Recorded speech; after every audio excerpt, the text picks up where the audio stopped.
નમસ્કાર ખેડૂત મિત્રો, આવતીકાલથી ટેકાના ભાવની નોંધણી શરૂ થઈ જશે મગફળી, મગ, અડદ અને સોયાબીન માટે. તો ચાલો જાણી લઈએ.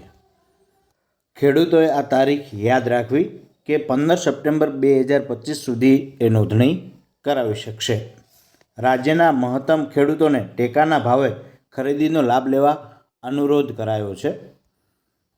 ખેડૂત મિત્રો ગ્રામ્ય કક્ષાએ ગ્રામ કેન્દ્ર ખાતેથી એટલે કે વીસી ઓપરેટર પાસેથી સમૃદ્ધિ પોર્ટલ પર વિનામૂલ્યે નોંધણી કરાવી શકશે. ડોક્યુમેન્ટની અંદર તમારે મોબાઈલ નંબર જે રેગ્યુલર હોય અને જેના ઉપર મેસેજ મળી શકે એ મોબાઈલ નંબર આપવો. ત્યારબાદ આધાર કાર્ડની નકલ, 7, 12 અને 8 આની અદ્યતન નકલ, ગામ નમૂના નંબર 12માં પાક વાવણી અંગેની નોંધ ન થઈ હોય તો પાકની વાવણી અંગેનો તલાટીના સહી સિક્કા સાથેનો દાખલો, બેંક ખાતાના પાસબુકના જે પ્રથમ પાનું છે તેની નકલ અથવા તો કેન્સલ ચેક.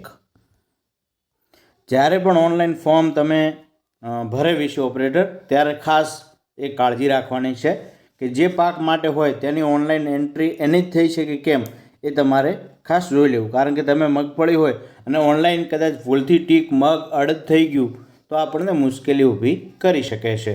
તો ખાસ ફોર્મ જ્યારે પણ ભરતા હોય ત્યારે તમારે નજીક બેસવું જેથી સંપૂર્ણ સાચી માહિતી ભરાઈ શકે. Thank you. આભાર.